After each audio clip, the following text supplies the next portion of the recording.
તળાજા તાલુકાના પાવઠી ગામ નજીક પૈસાની લેતી દેતીના મામલે થયેલી બોલાચાલી વધી જતા મારામારીની ઘટના સામે આવી છે। આ ઘટનામાં એક વ્યક્તિને ગંભીર ઈજાઓ પહોંચતા તેમને તાત્કાલિક સારવાર માટે હોસ્પિટલમાં ખસેડવામાં આવ્યા હતા।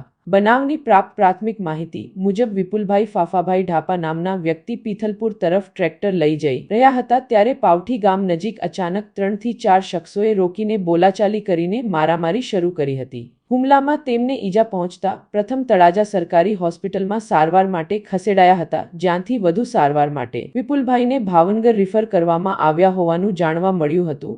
આ બનાવ અંગે પોલીસ દ્વારા તપાસ હાથ ધરાઈ હતી। હું બનાવ બની બનાવ કઈ નહીં, ઓલા ટ્રેક્ટર લઈને જતા હતા અમે, ઓલા ભાઈ આવ્યા આવી કરે મારવા મળે। કોણ હતું? માયાભાઈ ક્યાં ગામનું હતું? કોવડી। અને બનાવ ક્યાં બન્યો? બનાવ બન્યો પાવઠીથી આગળ જતા ઓલું કારખાનું આવે ને હીરાનું, ત્યાં વડલાની છે। શું કામ મારવા મળ્યા તમને? ના બાજુ મારવા શું કામ મળ્યા તમને? મારવામાં એ વગર ખબર નથી, હું ટ્રેક્ટર લઈને જતા હતા ત્યાં આવી તરફ મારવા મળ્યા। વિપુલભાઈ હે? વિપુલભાઈ આખું નામ? આખું નામ વિપુલભાઈ ફાંફાભાઈ ઢાપા, ગામ શું? પીથલપુર।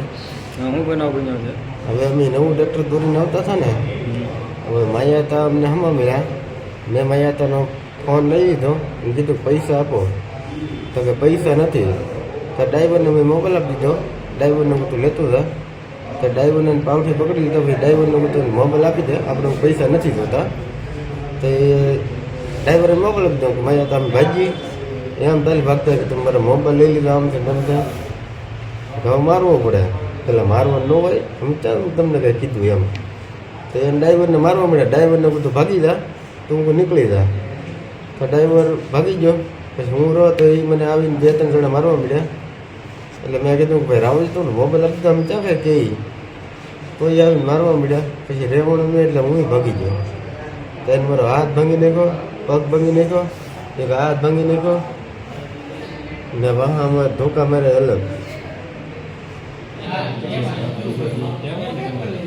બોલવું પડે।